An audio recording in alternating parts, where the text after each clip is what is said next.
Terik mentari di langit membara, angin berhembus membawa pesona. Halo Refleksia Muda, KSPM Expos siap mengudara. Selamat datang kembali di Expos episode 4, Exposing Ideas, Empowering Futures. Bersama saya, Sulistya Mesa Putri, kita akan ngobrol santai tapi berbobot seputar dunia yang gak kalah menarik dari topik-topik sebelumnya. Dengan tema, membaca pasar modal dari kacamata riset akademisi global. Dan yang lebih seru lagi nih, kita udah kedatangan narasumber yang pastinya ahli di bidangnya yang akan berbagi pengalaman dan insight yang menarik tentang bagaimana pasar modal bisa jadi peluang untuk membangun masa depan yang lebih cerah. Ini dia narasumber kita, Pak Berto Usman, SE, MSc, PhD. Halo Pak, apa kabarnya? Halo Sulis, kabar baik. Kamu gimana kabarnya? Alhamdulillah sehat Pak. Gimana kesibukan Bapak kali ini? Oh ya, kesibukan sehari-hari sekarang Sulis selain ngajar, saya juga dapat tugas tambahan. Ya, jadi saya selain bekerja sebagai dosen, sehari-hari mengajar juga bertugas sebagai ketua jurusan, di jurusan manajemen, dan sebagai ketua jurusan ini juga merangkap sebagai ketua prodi di program S1 manajemen. Oke, jadi sekarang sibukannya dosen dan juga ketua jurusan ya Pak ya. Nah, sebelum kita masuk ke pertanyaan nih Pak, Bapak udah berapa lama nih terjun di dunia pasar modal? Di dunia pasar modal kayaknya udah cukup lama, sejak saya masih mahasiswa juga di tengah-tengah masa studi ya waktu itu ya, sekitar semester 5, itu kurang lebih tahun 2008 atau 2009 saya lupa. Itu udah mulai aktif bikin akun dan bermain. Awalnya sih simulasi ya, simulasi dapat voucher, setelah itu main beneran sampai sekarang. Oke, jadi cukup lama itu, berapa tahun ya kurang lebih ya, berapa belas tahun deh, udah cukup lama. Udah cukup lama. Iya. Oke. Jadi awal Bapak tertarik terjun di dunia riset dan ekonomi dan keuangan ini tuh karena voucher tadi Pak? Itu salah satunya. Itu salah satunya. Pemantiknya itu salah satunya. Menurut Bapak, passion Bapak di bidang dunia pasar modal ini udah ada dari awal kuliah atau berkembang nih seiring dengan berjalannya waktu? Iya. Jadi kalau kita lihat kilas balik gitu ya, passion saya terhadap pasar modal dan juga keuangan secara umum, sebenarnya itu dimulai dari rasa ingin tahu gitu, rasa penasaran aja. Ya. Jadi kita melihat bagaimana sih individu atau pribadi seseorang itu ya membuat keputusan investasi itu, kira-kira apakah mereka melakukannya dengan rasionalitas yang bagus atau malah tidak ya. Kadang kan kita juga banyak lihat ya, seperti di TV atau di sosial media, banyak sekali orang yang masuk ke pasar modal tapi mereka belum punya bekal yang cukup. Ya, jadi mereka tertarik karena ada faktor lain seperti itu. Benar. Dan kita juga lihat banyak fenomena-fenomena keseharian ini tidak hanya terbatas di pasar modal, Sulis ya. Apalagi terkait keuangan, kita bisa lihat bagaimana sih UMKM contohnya, bagaimana mereka bisa mengembangkan skala usaha dan juga skala bisnis, kan itu cenderung rumit gitu ya, sehingga membutuhkan tambahan modal. Dan untuk UMKM yang berhasil, mereka berubah naik kelas, dan tentunya kalau perusahaannya bagus dan bisnisnya menjanjikan, kan bukan tidak mungkin untuk bisa mengakses tambahan dana juga dari pasar modal kan. Jadi saya mulai tertarik dari sana untuk mempelajari dinamika sosial dan ekonomi seperti itu, rasionalitas orang-orang pada saat mereka membuat keputusan investasi, dan rasa-rasanya kalau misalkan kita mempelajari hal tersebut, otomatis kan kita juga bisa ya nanti membuat keputusan investasi yang baik itu kalau berbasis data dan juga hasil riset, sehingga nanti memang keputusan kita itu cukup inklusif dan juga komprehensif seperti itu, agar tidak tertarik kepada keputusan-keputusan tidak bagus ya. Salah satunya mungkin Sulis sering dengar ada investasi bodong ya, yang itu cenderung karena adanya rasa penasaran orang ya, karena mereka itu dimobilisasi seperti itu, menarik bagi mereka karena punya imbal hasil yang dijanjikan itu sangat tinggi kan. Kalau kita melihat dari kacamata yang rasional, rasanya nggak mungkin lah ya dengan effort yang minimum kita bisa mendapatkan hasil yang maksimum seperti itu. Tentu akan ada trade off di antara kedua hal tersebut. Nah, itu yang membuat saya tertarik hingga akhirnya berkecimpung di bidang manajemen keuangan, terutama untuk riset-riset di pasar modal. Masya Allah, sangat inspirasi sekali ya Pak. Nah, Sulis dengar-dengar nih, Bapak pernah studi di luar negeri. Boleh dong diceritain dulu di negara apa dan gimana sih bisa sampai seperti itu? Ya, Nah, ini ceritanya cukup panjang sulit karena saya cukup sering berpindah-pindah dari satu negara ke negara lain. Wah. Jadi itu studi bisa sukses karena ada dukungan dari beasiswa. Dan kebetulan juga saya dapat beasiswa itu dari sponsor eksternal ya. Pada awal tahun 2015 saya coba untuk apply beasiswa dan akhirnya saya dapat panggilan untuk ngikutin interview beasiswa. Jadi saya dipanggil oleh pemerintah Turki ya lewat mekanisme beasiswa YTB namanya. Saya lupa itu akronimnya namanya YTB tapi simpelnya itu adalah beasiswa dari pemerintah Turki untuk mengikuti seleksi dan alhamdulillah saya diterima dan juga pada bulan September saya dinyatakan lulus. Oktober saya berangkat ke Istanbul. Nah, seharusnya sebenarnya saya studi S3-nya di Istanbul.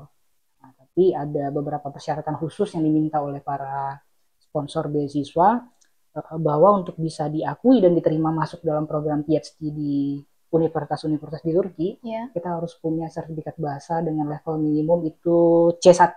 C1. Ya, C1. Itu kurang lebih kalau kita konversi ke TOEFL itu kurang lebih TOEFL-nya 500. Itu TOEFL-nya orang Turki gitu ya. Iya. Jadi saya studi di Istanbul 1 tahun untuk pelatihan bahasa dengan rencana untuk masuk ke program S3 International Banking di Fakultas Ekonomi Marmara University. Waktu itu lokasinya di Istanbul dan saya menjalani program bahasa itu selama setahun untuk persiapan masuk S3. Nah, sayangnya sejak awal tahun 2016 itu udah mulai terjadi yang namanya instabilitas dalam kondisi politik internal pemerintah Turki. Jadi udah mulai banyak petasan meledak. Petasan meledak yang saya maksud itu bukan petasan dalam arti harfiah gitu ya, tapi bom meledak gitu ya di pusat-pusat atau di beberapa titik-titik publik seperti itu kan.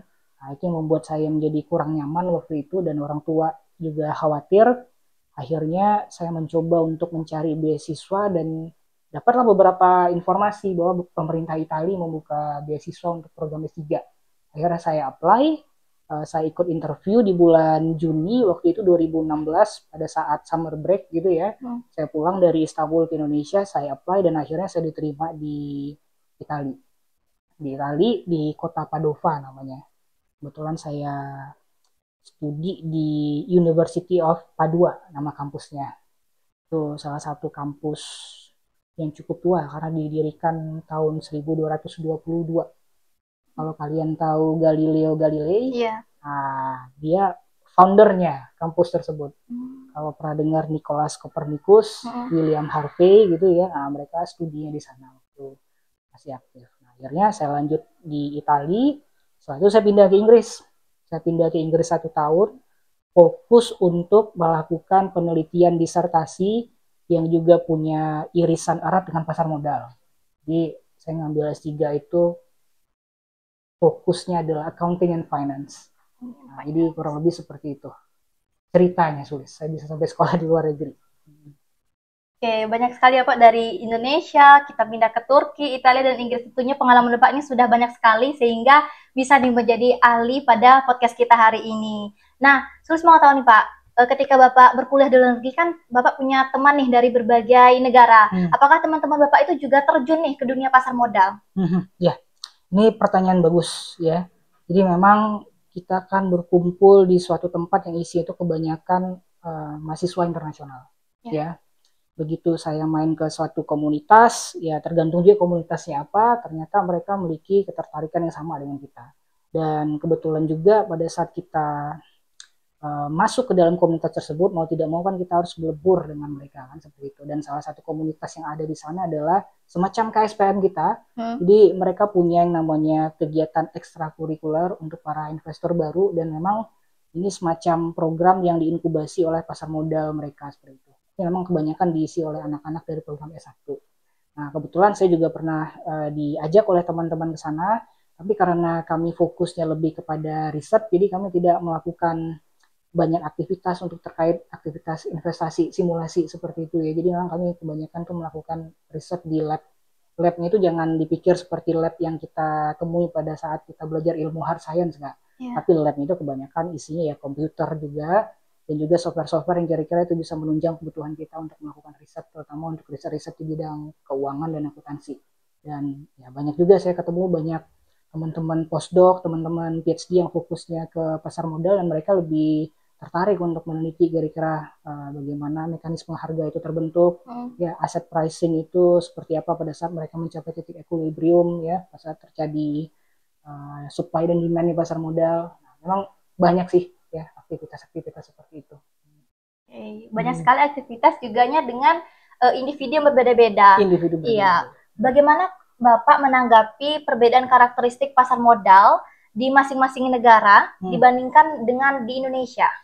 Ya, ini pertanyaan bagus, Luis ya. Di bagaimana karakteristik dari para pelakunya gitu ya, terutama investor dan juga bentuk pasarnya mungkin ya. Benar. Jadi karena Eropa itu kan masuk sebagai salah satu negara dengan tingkat teknologi keuangan yang tinggi gitu ya, dan mereka cukup maju ya, sangat maju malah, terutama di London seperti itu ya, dan juga di Italia juga bagus, Turki juga bagus. Jadi apa yang bisa kita lihat dari perbedaan-perbedaan negara-negara tersebut? Kalau misalkan kita lihat mereka itu jauh lebih advance, ya, lebih advance dalam sistem pasar, dan juga kita bisa lihat investornya sangat terbuka gitu ya, sehingga transparansi dan juga akuntabilitas sangat penting dari sana. Karena apa? Karena sebagian besar orang yang masuk ke dalam dunia pasar modal, mereka adalah orang-orang yang sangat memiliki rasionalitas yang tinggi, gitu ya. Jadi mereka tidak mudah untuk terbawa arus informasi yang belum pasti.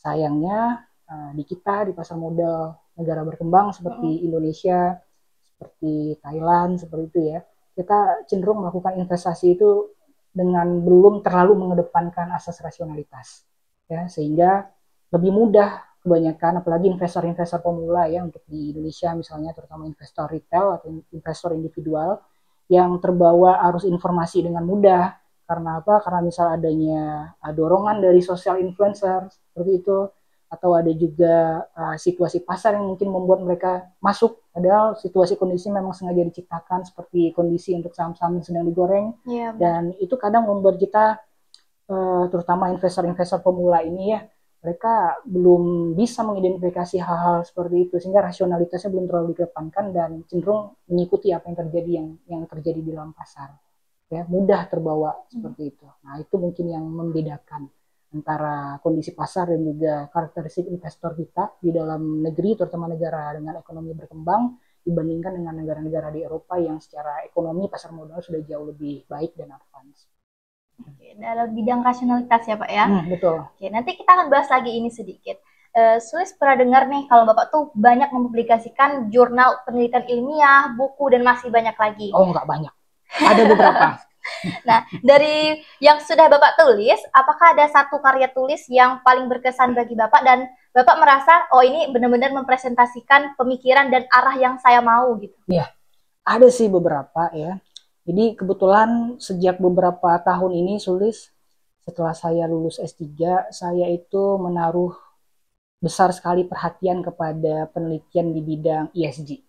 ESG. Ya, ESG. Nah, environmental, sosial, dan juga governance. Kita melihat bagaimana praktik ya, praktik operasi bisnis yang dilakukan oleh perusahaan itu bisa dilihat dari sudut pandang lingkungan yang berkelanjutan, sosial berkelanjutan, dan juga tata kelola yang berkelanjutan. Nah, kita ingin melihat kira-kira dengan adanya informasi seperti itu ternyata juga menjadi salah satu pertimbangan utama bagi investor, ya. Jadi kalau selama ini kan kita melihat investor itu cenderung lebih membutuhkan informasi yang sifatnya itu berorientasi keuangan. Benar. Sehingga tentu saja informasi tentang keuangan, kinerja keuangan, laba perusahaan, performa itu kan menjadi hal yang penting. Namun di balik itu ternyata ada juga hal yang penting bagi investor, yaitu tentang bagaimana perusahaan beroperasi dan bagaimana kira-kira dampak yang dihasilkan oleh perusahaan tersebut dengan adanya aktivitas bisnisnya. Jadi memang orientasinya sudah sedikit bergeser, kita tidak lagi berorientasi jangka pendek terkait ya kemampuan untuk menghasilkan profit atau keuntungan, tapi kita juga mulai berpikir untuk jangka yang panjang, terutama untuk anak cucu kita ke depan. Benar. Itu ya, jadi kita memikirkan bagaimana perusahaan tetap bisa menghasilkan profit, tetapi secara lingkungan, secara sosial dan juga tata kelola mereka memikirkan aspek keberlanjutan untuk anak cucunya. ya, jadi lebih jangka panjang orientasinya Sulis. Nah itu sekarang yang sejak beberapa tahun ini fokus saya teliti, dan kebetulan juga dengan beberapa rekan atau kolega penulis dari luar negeri kami aktif untuk meneliti sekarang itu terkait isu sustainable finance, ya. Jadi bagaimana bank itu bisa menyalurkan kredit yang bisa mendukung ya usaha atau bisnis yang dianggap masuk dalam kriteria berkelanjutan. Nah, salah satunya penelitian tersebut terbit di jurnal Social Responsibility, ya, Journal of Social Responsibility itu kalau nggak salah, terbitan dari Emerald Publisher. Emerald Publisher. Hmm. Judulnya Sustainability Finance, Pak. Betul, betul. Okay. Itu dari kita mahasiswa dan juga para peneliti muda nih yang mau aksesnya itu, kita bisa nggak langsung dibuka Google atau memang ada aplikasi khusus gitu untuk mencarinya? Oh iya, nah ini ya, ini penting juga sebenarnya, Sulis. Jadi beberapa penelitian itu ada yang terbuka untuk umum, ada yang tidak. Iya. Ya. Nah, sayangnya penelitian yang barusan saya sebutkan tadi itu tidak tersedia secara open access, tetapi bisa diperoleh by request. Karena apa? Karena ini kan memang salah satu kebijakan dari publisher seperti itu ya. Memang kami melakukan riset dan mempublikasikannya lewat Emerald itu kan harapannya untuk mendapatkan dampak ya, dapat pembaca yang jauh lebih luas. Tapi sayangnya karena ini harus diakses dengan cara membayar, biasanya untuk kampus yang melanggan atau perpustakaannya itu melakukan subscription kepada penerbit Emerald itu bisa diakses secara gratis. Tapi tidak menutup kemungkinan juga bagi teman-teman yang kampusnya tidak melanggan atau tidak memiliki akses, itu bisa langsung minta ke penulisnya, atau bisa juga reach out ke saya atau ke author saya yang lain-lain itu melalui akun-akun akademia seperti ResearchGate gitu ya, atau kirim email. Kalau memang ada ketertarikan dari para pembaca, mahasiswa biasanya sering kirim email dan kita akan kirim full, naskah fullnya seperti itu. Namun untuk yang lain-lain bisa dicek juga, abstraknya tersedia di laman publishernya, itu bisa diakses secara gratis. Oke, jadi itu ya tadi teman-teman, bagaimana cara untuk mengakses publikasi yang Pak Berto sudah publikasikan. Nah, Bapak, karya mana yang Bapak rekomendasikan nih untuk mahasiswa dan juga para peneliti muda yang tertarik di bidang keuangan dan juga pasar modal? Ini karya atau topik kira-kira? Karya Bapak. Karya? Iya. Kalau karya nggak terlalu banyak sih, Sulis. Cuma yang paling menarik buat saya dan ini relevan dengan situasi terkini ya, mungkin kalau ada mahasiswa ingin melakukan penelitian lanjutan atau bekerja di bawah riset grup saya dan teman-teman, itu bisa fokus ke beberapa artikel penelitian yang memuat keyword tentang ESG atau CSR atau sustainable finance atau green credit. Nah, kenapa kok karya-karya dengan keyword seperti itu? Karena sejak tahun 2017 ya, secara regulasi kita itu sudah mulai mengarah ke praktik ESG ya. Kita juga sudah menaruh perhatian lebih kepada aspek-aspek informasi non keuangan.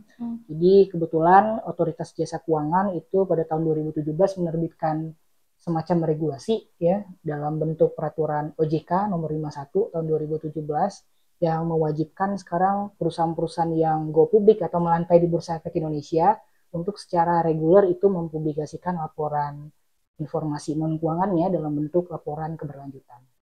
Ya. Nah, jadi sekarang itu menjadi komoditas yang hot di kalangan para peneliti.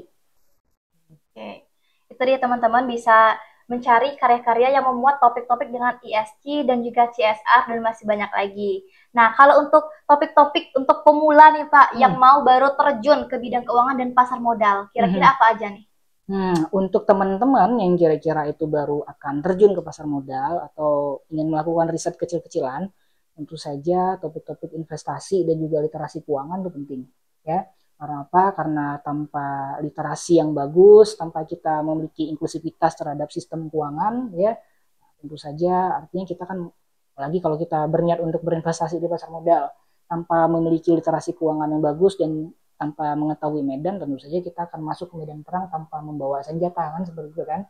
Jadi topik-topik investasi itu mungkin menjadi salah satu topik yang patut untuk diketahui terlebih dahulu, dan kita harus lebih familiar dengan literasi keuangan. Atau melek investasi ya, melek investasi, betul. Nah, kita masuk ke topik selanjutnya nih. Terus dengar Bapak ada riset penelitian yang berjudul Toward a Better Understanding of Social Impact, CSR Reporting and Firm Performance, a look at the Asian banking industry. Nah, sejauh mana nih Pak, praktik CSR dan ESG ini tuh benar-benar berdampak pada kinerja keuangan dan reputasi perusahaan yang ada di pasar modal? Oh iya, ya ini juga salah satu riset ya yang menjadi riset unggulan kami, kelompok grup riset kami, dan kebetulan itu melibatkan banyak peneliti dari Universitas Gadjah Mada, dari Fakultas Ekonomi dan Bisnis FEB UGM ya. Nah, jadi kalau kita cerita sedikit lebih detail terkait konten dari hasil penelitian tersebut, sebenarnya kami berangkat dari semacam fenomena ya, dengan adanya perhatian global sekarang yang lebih menitik beratkan pada aspek-aspek informasi dan keuangan, salah satunya kan CSR, ESG, triple bottom line, yang tadi sedikit banyak sudah kita bahas di awal. Kita pengen melihat apakah praktik-praktik tersebut memang sudah menjadi bagian dari komitmen perusahaan atau tidak. Dan yang kami temukan secara garis besar, karena kita menggunakan sampel yang cukup besar, yaitu industri perbankan yang ada di ASEAN, ya, kita melihat ternyata tidak seluruh perbankan itu meskipun sudah diatur dalam regulasi, mereka benar-benar compliance untuk benar-benar engage dengan aktivitas CSR seperti itu. Dan hal yang bisa kita simpulkan pada saat ini memang praktik CSR itu hanya dilihat sebatas sebagai kepatuhan saja saat ini ya. Jadi memang belum menjadi fokus atau arah komitmen yang benar-benar harus dijaga oleh perusahaan secara sungguh-sungguh. Nah, tapi ini juga sudah menjadi salah satu starting point yang bagus juga, karena kita sudah mulai berusaha untuk patuh dan memang membutuhkan waktu tentu saja kan untuk bisa sampai pada tahapan yang benar-benar aktual, mewujudkan komitmen kita terhadap aspek-aspek lingkungan, sosial, dan tata kelola yang baik seperti itu. Nah, kalau menurut Bapak nih, dalam keputusan berinvestasi, apakah perusahaan di Indonesia ini udah cukup mempertimbangkan faktor ESG ini tadi, Pak? Ya, untuk keputusan berinvestasi, apakah perusahaan atau investornya? Perusahaannya, ya. Karena ini sudah diatur oleh pemerintah, mau tidak mau sekarang perusahaan-perusahaan itu sudah harus taat. Ya, jadi misalkan contoh perusahaan ingin mendapatkan akses terhadap instrumen pendanaan eksternal, ya, itu bisa diperoleh dengan menggunakan saham, misalnya penerbitan saham atau penerbitan obligasi. Nah, sekarang sulit karena memang arahnya kita sudah harus paham tentang aspek non keuangan ya CSR, dan kita juga ingin agar perusahaan itu dia engage dengan baik terhadap aspek-aspek lingkungan seperti itu. Investor itu terkadang sudah mensyaratkan ya pada saat sebelum mereka menempatkan dananya kepada perusahaan tertentu, mereka akan melihat bagaimana kira-kira perusahaan itu berkutat dengan aktivitas-aktivitas yang berhubungan dengan aktivitas CSR misalnya, atau lingkungan misalnya. Kalau mereka sudah paham dengan core bisnis dari perusahaan tersebut dan ternyata memang memiliki komitmen yang bagus, tentu akan banyak investor yang akan mau. Ya, itu kalau misalkan kita dapatkan investor, kita perusahaan, kita mencari investor yang memiliki concern tinggi terhadap aspek-aspek CSR atau ESG. Namun kadang ada juga ya situasi atau kondisi di mana investor itu tidak terlalu memperdulikan yang namanya apapun ESG, ya yang kalian lakukan terhadap CSR, mungkin itu hanya upaya untuk mengkamuflase misalnya agar terlihat lebih hijau seperti ya. Tapi yang dipikirkan oleh investor adalah bagaimana caranya agar perusahaan itu tetap bisa secara terus-menerus menghasilkan keuntungan dan membayar dividen ya, dan mampu membayar bunga dari obligasi kalau mereka menerbitkan obligasi gitu kan. Nah, ini sebenarnya ya dari sudut pandang investor ada dua sudut pandang mayor sebenarnya. Yang pertama bisa jadi aktivitas terlibat dengan aktivitas ESG atau CSR itu dilihat sebagai aktivitas yang mengeluarkan biaya sehingga dianggap sebagai cost center gitu ya. Nah, jadi mengurangi pendapatan gitu kan. Tapi di sisi lain bagi investor yang memiliki kesadaran lebih baik dan memikirkan investasi untuk jangka panjang gitu ya, mereka melihat upaya perusahaan untuk engage dalam aktivitas CSR itu sebagai long term investment. Memang di saat ini nggak bisa dirasakan dampaknya seperti apa, namun untuk jangka waktu panjang, katakanlah 5 tahun atau 10 tahun ke depan, ini akan menjadi sesuatu yang baik tidak hanya bagi investor tapi juga bagi perusahaan. Sehingga bagi perusahaan nanti ini secara tidak langsung otomatis akan meningkatkan reputasinya di mata para stakeholder profesional ataupun mata stakeholder non profesional. ya. Jadi itu bisa menghasilkan keuntungan jangka panjang. Dan beberapa riset memang menemukan bahwa dalam jangka pendek nggak ada efek yang signifikan. Tapi untuk jangka panjang tentu ini akan membawa dampak positif, ya, membawa dampak positif terhadap kinerja perusahaan secara keseluruhan. Oke. Nah, kalau Bapak sendiri nih Pak, apakah Bapak dalam berinvestasi, memutuskan untuk berinvestasi ini tuh mempertimbangkan faktor ESG? Ya, betul, ya. Tentu saja saya menaruh faktor ESG ya sebagai faktor yang patut dipertimbangkan di luar profit gitu ya. Pertama tentu profit, yang kedua juga pasti ESG. Kenapa kok seperti itu, Sulis? Karena kita udah melihat sekarang kebanyakan sebelum tahun 2010-an gitu ya, atau ya sekarang udah semakin intens ya aspek ESG ya. Kalau sebelum tahun 2010-an kita melihat perusahaan itu kebanyakan mereka beroperasi itu dengan tidak begitu bertanggung jawab, ya, terutama perusahaan-perusahaan yang masuk dalam kategori kelompok industri yang tidak, perusahaan-perusahaan yang masuk dalam kategori sensitif secara industri, ya. Misal contoh perusahaan yang beroperasi di sektor atau industri yang sensitif terhadap lingkungan, misalnya batu bara, penambangan batu bara, atau diantaranya ada biopharmaceuticals kayak gitu ya, industri penerbangan ya. Nah, mereka fokus pada orientasi profit ya. Namun sekarang semakin ke sini aktivitas dari perusahaan-perusahaan seperti itu sudah mendapatkan sorotan yang sangat tinggi dari masyarakat secara umum dan juga stakeholder pemerintah gitu ya.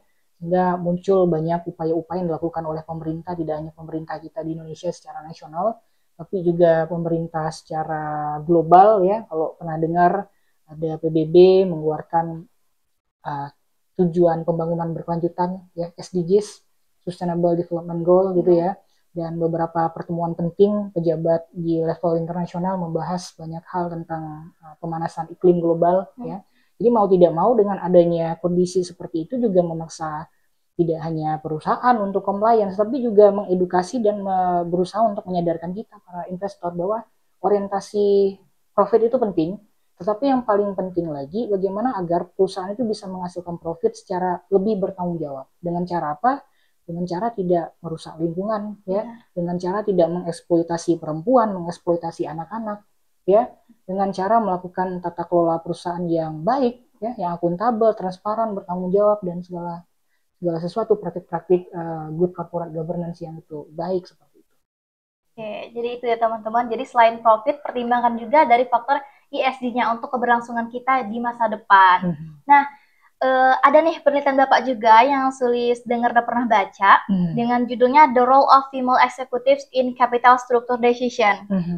Jadi Bapak menemukan nih kaitan antara keberadaan eksekutif perempuan dan keputusan keuangan. Nah, menurut Bapak nih, apakah kehadiran para perempuan seperti Sulis misalnya nih di jajaran direksi juga berpengaruh pada market perception dan firm valuation di pasar modal? Oh ya.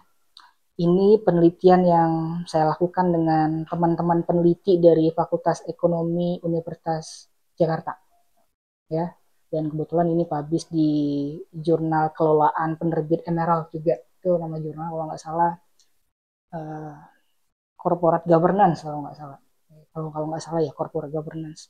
Nah, jadi kami Sulis meneliti bagaimana sih peran kehadiran perempuan ya dalam jajaran Board of Director. Memang apa yang kami temukan Sulis, salah satu dari indikator apakah perusahaan itu mereka mengedepankan aspek sosial ya dalam praktik tata kelola perusahaannya atau tidak, itu bisa juga dilihat dengan seberapa representasi ya jumlah perempuan di dalam Board of Director membernya. Dan kami menemukan bahwa memang secara angka tidak begitu banyak perempuan yang ada, tapi dari tahun ke tahun terjadi semacam perubahan paradigma gitu ya. Kalau kita lihat sekitar 2 dekade atau 3 dekade yang lalu, sulit sekali kita mencari pemimpin dari kalangan perempuan ya, apalagi memimpin sebuah perusahaan seperti itu kan. Untuk masuk ke dalam jajaran Board of Director aja itu cenderung rumit karena didominasi oleh laki-laki seperti itu kan. Tetapi sejak 3 dekade terakhir sudah mulai banyak anggota atau pemimpin-pemimpin yang muncul dari kalangan perempuan. Memang secara tidak langsung kita tidak bisa mengklaim bahwa ada efek terhadap kinerja perusahaan ya, tetapi kita bisa melihat bahwa dengan hadirnya perempuan artinya kita mengakomodir pendapat ya atau masukan dari perempuan-perempuan yang dianggap itu selama ini tidak dapat dipotret dari kacamatanya laki-laki seperti itu ya. Kadang kita kan bisa lihat ya karakteristik perempuan itu, pertama mereka teliti ya kan, mereka sangat teliti. Mungkin laki-laki teliti juga, perempuan jauh lebih teliti.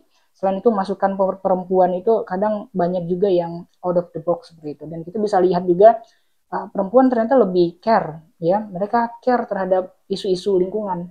Kalau kita lihat tahu yang namanya Greta, saya lupa saya namanya, aktivis perempuan yang dari Swedia itu perempuan kan, dan kebanyakan juga perempuan itu sudah muncul dan mereka menyuarakan banyak hal penting terkait ESG ya. Nah tapi memang ya kita tidak bisa melihat dalam jangka waktu pendek dengan hadirnya perempuan itu berdampak ya atau berkontribusi secara positif terhadap kinerja perusahaan secara keseluruhan, tapi paling tidak dengan hadirnya perempuan itu menunjukkan bahwa kita sudah jauh lebih adil dan juga mengakomodir ragam masukan tidak hanya dari laki-laki tetapi juga perempuan seperti itu. Dan tentu saja perspektif-perspektif fresh itu banyak juga datang dari perempuan. Ya benar sekali Pak. Ngomong-ngomong tentang perempuan teliti, kayaknya kita ada satu contoh nih, dimana kalau misalnya kita barangnya hilang tuh kan, biasanya kita sering manggil ibu kita, tuh pasti langsung ketemu tuh. Iya, kayak dia betul. langsung tahu di mana barangnya, dan juga dengan banyaknya persepsi out of the box itu bisa sangat membantu gitu. Betul. Kita ke topik selanjutnya nih Pak. Sebagai seorang akademisi nih Pak, kita tahu kalau fluktuasi ekonomi sekarang nih kadang naik, kadang turun. Jadi gimana sih cara Bapak nih mengelola keuangan pribadi supaya tetap sehat? Iya. Sulit betul. Sekarang itu kan cenderung kondisi ekonomi ya itu kan kurang baik ya. Kalau kita berinvestasi kadang tidak langsung menghasilkan keuntungan sesuai dengan ekspektasi dan harapan kita kan. Nah, bagaimana kalau kita berinvestasi? Yang paling penting itu adalah kita mampu menyisihkan sebagian besar pendapatan kita tuh, dan juga kita mampu menabung atau berinvestasi, itu tadi penting ya, di instrumen-instrumen yang tepat. Lalu kita juga harus mendiversifikasikan ya uang kita itu tadi, kita investasikan di mana. Jangan sampai nanti kalau kita tidak melakukan diversifikasi bisa jadi nanti terjadi kegagalan dalam proses bisnis, otomatis kan kita tidak punya backup. Tapi kalau misalkan kita punya diversifikasi, kita bisa mensubsidi ya beberapa portofolio kita yang tidak menghasilkan, kita bisa subsidi silang dari portofolio investasi lain yang menghasilkan. Nah itu yang paling penting, kita mulai belajar investasi ya sedini mungkin. Yang simpel-simpel aja, beli saham aja dulu beberapa lot gitu ya, atau beli reksadana beberapa lot. Setelah itu nanti kita bisa juga masuk ke instrumen investasi ya yang lebih variatif. Tapi kalau bisa jangan cari instrumen yang langsung mengandung unsur risiko tinggi gitu ya. Kita belajar dulu yang risikonya rendah, terutama untuk peneliti atau investor pemula. Gitu, ya. Oke. Nah, tadi Bapak juga sempat nih bilang kalau Bapak tuh kenalan di dunia pasar modal tuh sejak awal kuliah dan sebagainya. Juga Bapak ini kan juga berstudi di luar negeri kan? Nah, bisa nggak sih Bapak tuh kasih sedikit tips dulu untuk kami, gimana Bapak tuh bisa dapat kesempatan program beasiswa itu tadi, dan juga bagaimana Bapak tuh bisa bersaing di tingkat internasional, yang dimana dikenal tuh susah banget gitu kan? Iya, betul Sulis. Sebenarnya kalau di zaman saya dulu ya beasiswa tuh nggak terlalu susah Sulis ya. Asalkan ada akses terhadap informasi dan kita bisa grab the opportunity itu ya, kita bisa dapat, karena memang persaingan di zaman saya itu nggak begitu rumit. Tapi satu hal yang penting harus dimiliki oleh para peneliti muda atau bagi teman-teman adik-adik mahasiswa yang pengen lanjut studi ke luar negeri ya, terutama di bidang accounting and finance atau pasar modal, mereka harus punya kemampuan untuk terus mencoba dan pantang menyerah ya. Sebelum mendapatkan tawaran ya atau diterima di banyak beasiswa dan banyak kampus, tentu saja orang itu kan akan mendapatkan banyak rejection di awal. Iya, hal yang sama juga terjadi ke saya, Sulis. Saya apply ke banyak kampus, ke banyak sponsor beasiswa ya, banyak juga yang ditolak. Nah, jadi kurang lebih sekitar 2 tahun saya proses mencari beasiswa sebelum saya benar-benar berangkat ya. Jadi 2015 saya pertama kali berangkat untuk menempuh studi PhD di luar. tahun 2013 itu saya sudah mulai membiasakan diri dengan pola-pola aplikasi beasiswa, mencari informasi sebanyak mungkin. Dan selama 2 tahun itu saya mendapatkan banyak sekali penolakan-penolakan. Yang paling penting juga adalah kita belajar dari pengalaman dan belajar dari penolakan tersebut. Kalau misalkan kita di reject dalam hal ini, kira-kira apa yang kurang dan apa yang harus kita perkuat? Apakah esainya, apakah kemampuan bahasa Inggris kita, ataukah wawancara kita kurang meyakinkan pada saat kita di interview. Hal-hal itu harus direview kembali dan juga kita perbaiki di kesempatan-kesempatan berikutnya. Nah, setelah mendapatkan banyak penolakan seperti itu, baru kita menjadi jauh lebih siap. Dan pada saat kita siap, tentu saja kita akan mendapatkan aplikasi yang itu mendapatkan nilai lebih di mata para penyeleksi beasiswa itu kan, sehingga bisa dipanggil untuk mengikuti beasiswa ini, beasiswa itu, dan kita mendapatkan kesempatan untuk diberikan beasiswa itu tadi. Dan kebetulan dulu Sulis pada saat saya sampai di Istanbul di Turki, subuhnya saya berangkat dari Indonesia itu pukul 9 malam ya. Itu kurang lebih sekitar 11 jam penerbangan. Saya sampai di Istanbul di Turki itu kurang lebih sekitar pukul 4 dini hari. Nah, begitu saya sampai, saya buka email dan kebetulan dapat notifikasi dari Aminef, program Fulbright. Iya. Saya pernah apply beasiswa Fulbright untuk S3 di Amerika, dan saya dapat informasi dari email tersebut bahwa saya terpilih sebagai salah satu prinsipal kandidat yang bisa melanjutkan studi ke Amerika. Nah, tapi kembali lagi, hidup itu kan adalah pilihan. Hingga kita memilih, karena saya sudah sampai di Turki di hari pertama, dan beasiswa ini ternyata masuknya setelah saya memutuskan, akhirnya memang show must go on. Ya, jadi saya teguhkan hati untuk tetap lanjutkan di Turki. Seperti itu, dengan menolak beasiswa dari Aminef atau Fulbright untuk studi S3 di Amerika. Ya, itu pantang menyerah itu kunci utama. Iya, benar sekali Pak. Jadi nggak cuma sekali apply langsung lulus, tapi banyak sekali perjalanan yang telah Bapak lalui. Kalau kata Tan Malaka tuh terbentur lalu terbentuk. Benar nggak Pak? Betul. Pengalaman juga menjadi guru terbaik ya Pak. Jadi kita bisa tahu nih kurangnya kemarin tuh di esai, semisalnya dan lain sebagainya. Betul. Ada nggak sih pesan untuk Bapak dari untuk mahasiswa agar mereka tuh nggak cuma jadi investor, tapi juga jadi calon profesional yang memahami tanggung jawab sosial di dunia keuangan? Ya, ini penting Sulis. Kita nggak hanya jadi mahasiswa, peneliti, tapi juga kita menjadi investor yang bertanggung jawab gitu ya. Jadi kita nggak pungkiri ya, begitu kita masuk ke dunia pasar modal kan, kita sebagai manusia dan kita makhluk ekonomi gitu ya, kita berusaha untuk mencari keuntungan gitu ya. Tapi di balik keuntungan itu tadi, kita juga punya semacam tanggung jawab moral gitu. Apalagi kita menjadi mahasiswa yang di satu sisi kita mendalami dengan baik dan juga kita praktik langsung di dunia pasar modal.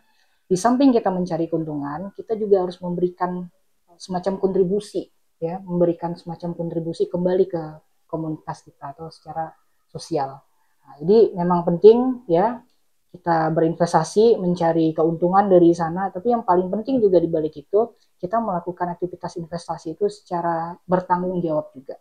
Jadi, kalau kita menjadi investor, jadilah investor yang bijak, ya, jadilah investor yang bertanggung jawab, dan juga kita harus menjadi investor yang menginspirasi, ya. Menginspirasi ini maksudnya apa? Jangan hanya mengajak banyak orang untuk ikut berinvestasi, tapi kita juga harus mencerdaskan orang-orang yang kita ajak. Kita berusaha untuk mengedukasi mereka sehingga mereka memiliki tingkat literasi keuangan yang sama baiknya dengan kita.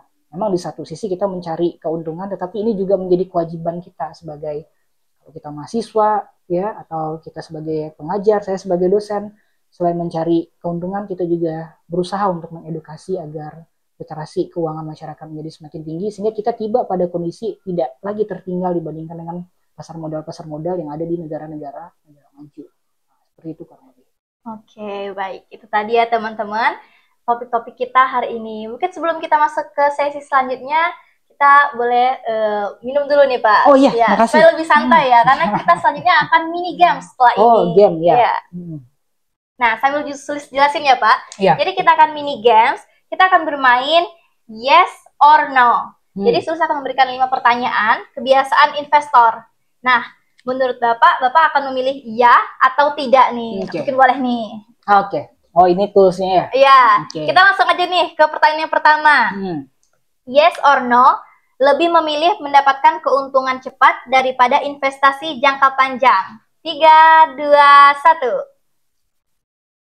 Oke, No. no. Kenapa nih Pak alasannya? Nah, ini tergantung kita lihat dari kacamata investor yang seperti apa dulu, ya. Jadi memang betul kita investasi di awal kan kita pengen untung, tetapi keuntungan itu kan bisa kita peroleh hingga batas tertentu gitu ya. Kalau kita untung terus kan kita kan ya di beberapa kondisi ada yang puas, ada yang tidak puas hingga terus mencari gitu ya. Tapi pada kondisi-kondisi tertentu, pada saat kita sudah merasa mendapatkan keuntungan yang cukup bagi kita, ya, kita tidak bisa terus-menerus menerima keuntungan itu atau taken everything for granted seperti itu ya. Kita juga harus berpikir kira-kira dengan keuntungan kita peroleh sekarang ini apa yang bisa kita perbuat, ya, apa yang bisa kita perbuat. Sehingga salah satu cara mungkin yang bisa dilakukan oleh investor untuk bisa berkontribusi yaitu dengan cara menempatkan uangnya atau berinvestasi ke perusahaan-perusahaan yang kira-kira itu masuk ke dalam kriteria yang bertanggung jawab, operasional bisnisnya bertanggung jawab, dan memikirkan juga kira-kira bagaimana kelangsungan tidak hanya lingkungan tetapi juga aspek sosial dan juga aspek tata kelola kan. Jadi ada yang namanya di Bursa Efek Indonesia itu beberapa indeks yang sudah fokus untuk mengelompokkan ya perusahaan-perusahaan yang bergerak dalam kriteria bisnis yang berkelanjutan. Salah satunya mungkin teman-teman sering dengar ada namanya indeks Sri Kahati gitu ya. Nah, jadi salah satunya kita bisa invest di sana dan kita tinggal tunggu ya setelah investasi kita dalam jangka waktu tertentu, dan biasanya orang yang orientasi jangka panjang mereka pilih saham-saham yang masuk ke dalam kriteria indeks ini tadi ya, seperti itu. Oke, bagus sekali jawabannya. Kita masuk ke pertanyaan kedua nih Pak. Ya atau tidak stay chill saat harga saham turun? Coba hitungan ketiga, 2, 1. Oh tidak. Kira-kira kenapa Pak? Ya, kenapa kok tidak stay chill pada saat harga turun? Nah, ini sebenarnya agak mengkhawatirkan ya pada saat harga saham turun. Beberapa mungkin investor ada yang langsung cemas sehingga akhirnya memutuskan untuk langsung jual biasanya. Langsung jual ya. Tetapi ya kita juga bisa untuk bertahan beberapa saat karena akan ada situasi di mana momentum itu berbalik. Seperti itu ya. Momentum itu berbalik. Nah, memang kita nggak tahu berapa lama ya momentum itu akan berbalik. Tapi balik ini ada hubungannya juga dengan pertanyaan yang pertama itu tadi ya. Kalau kita berorientasi jangka pendek saja, otomatis pada saat terjadi perubahan harga ya, dan ternyata kita mengalami yang namanya capital loss, kita kan otomatis langsung cut gitu ya. Kita jual agar tidak lama terkoreksi harganya. Nah, tapi kalau misalkan kita berorientasi jangka panjang, kita tidak begitu mempedulikan volatilitas perbedaan harga ya. Fluktuasi itu wajar terjadi karena memang harga saham itu kan selalu berubah-ubah dan polanya hanya 3. Kalau tidak naik turun ya mereka bergerak secara mendatar seperti itu kan. Jadi bagi investor ya jangan terlalu cemas lah sebenarnya pada saat harga itu terlalu fluktuatif, volatilitasnya tinggi kan. Kita tetap pada prinsip kita yang di awal. Kalau saya lebih happy menjadi investor yang melihat sesuatu itu lebih untuk jangka panjang ya, karena pertumbuhan itu ya dari jangka pendek bisa kita lihat, tapi untuk jangka panjang kita juga bisa mungkin mendapatkan semacam benefit yang lebih gitu kalau kita mau bersabar. Jadi, coba dari Warren Buffett, jadi kita berinvestasi itu ya jangan untuk jangka pendek aja, tapi kita pikirkan juga untuk jangka panjang. Namun ini sangat tergantung dari tipe-tipe investor itu. Jadi mereka punya personality seperti apa gitu kan. Ada yang langsung kalau turun langsung dicabut nih, ataupun langsung dijual supaya nggak lebih turun lagi. Ada yang kayak stay chill gitu. Mungkin nanti waktu naik baru dijual lagi. Iya, ada kepercayaan masing-masing ya, Pak. Benar sekali. Kita masuk ke pertanyaan selanjutnya nih. Ya atau tidak mengambil keputusan berdasarkan insting pribadi? Oke. Ini investor secara umum berarti ya? Iya, investor. 3, 2, 1. Tidak. Oh tidak. Tidak. Oke. Berarti Bapak juga tipe yang tidak ya?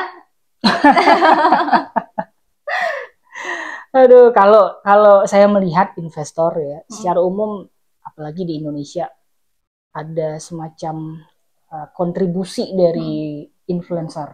Oh ya. Semacam kontribusi. Kalau saya pribadi, saya lebih fokus pada informasi dan data, dan juga bagaimana performa perusahaan dari formasi masa lalu. Bisa dilihat dari harga historisnya dan juga dilihat dari laporan-laporan keuangan yang sifatnya sangat fundamental seperti itu kan. Tapi kalau kita lihat sekarang itu memang fenomenanya adalah investasi itu kebanyakan ikut-ikutan. Itu yang jadi masalah sebenarnya, Sulis. Jadi kita mengikuti apa yang dikatakan oleh social influencer, atau kita melihat situasi pasar seperti apa, sehingga nanti kalau kita salah mengambil keputusan, otomatis tidak hanya kita sendiri gitu kan, tapi orang secara umum juga seperti itu. Itulah fenomenanya sekarang. Oke. Nah, Pak, kita ke pertanyaan selanjutnya. Kebiasaan investor nih, dia lebih memilih untuk langsung menjual saham pada saat harga baru saja naik karena takut harga akan kembali turun. Ya atau tidak? Iya untuk investor yang orientasinya adalah capital gain. Ya, karena memang mereka berusaha untuk mendapatkan keuntungan itu dari perubahan harga jual dan harga beli. Begitu mereka menemukan bahwa momentum harga itu sudah sesuai dengan ekspektasi mereka, mereka akan mencoba untuk mengambil keuntungan dari sana. Secara umum memang seperti itu dengan kategori investor yang masuk dalam kategori trader seperti itu. Terakhir nih, ya atau tidak selalu menggunakan uang dingin atau sebagian penghasilan untuk berinvestasi? 3, 2, 1. Kalau iya benar ya. Iya. Kalau saya pribadi sih ya, kita tidak harus nunggu punya uang dingin dulu baru berinvestasi. Karena apa? Kalau kita menunggu punya uang dingin dulu, belum tahu kapan uangnya jadi dingin. Iya. Panas mulu. Panas lalu, karena memang sebagai manusia, apalagi kalau kita masih hidup seperti ini, akan selalu ada kebutuhan-kebutuhan yang mendesak seperti itu.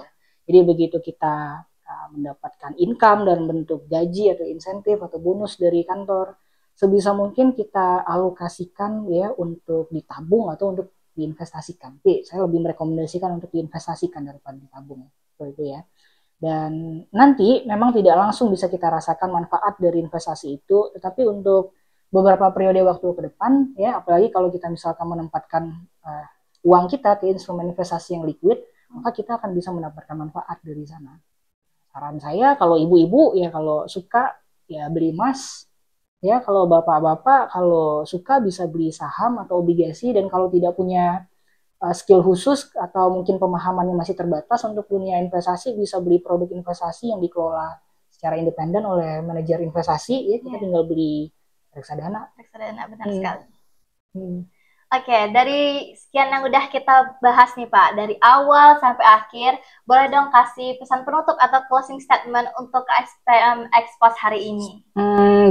Ya, untuk pesan penutupnya ya, ini merupakan semacam media yang sangat baik ya, terutama untuk saling membantu dan juga saling mengingatkan bagaimana pentingnya edukasi untuk keuangan ya, terutama kita berupaya untuk meningkatkan literasi keuangan. Dan tentu saja saya sebagai narasumber kedua ya di periode ini ya, berarti ya sangat mengapresiasi apa yang sudah dilakukan oleh adik-adik mahasiswa anggota kelompok studi pasar modal dari FEB Universitas Bengkulu, dan harapannya juga nanti akan semakin banyak narasumber-narasumber yang datang dan dihadirkan bukan hanya dari kalangan akademisi, tetapi juga dari kalangan praktisi yang langsung ya mereka punya keseharian dan rutinitas dalam dunia investasi, terutama di instrumen pasar modal seperti itu. Oke. Ya, bravo untuk teman-teman. Bravo. Jadi itu dia teman-teman penutup dari Pak Berto. Nah, kalau kita rating nih, seberapa seru sih mini games kita hari ini, Pak? Ratingnya gimana nih? Dari 1 sampai 10. 1 sampai 10, 8,5. Cukup besar ya dan cukup tinggi. Nah, itu dia teman-teman pembahasan kita di episode kali ini bareng KSPM Expos.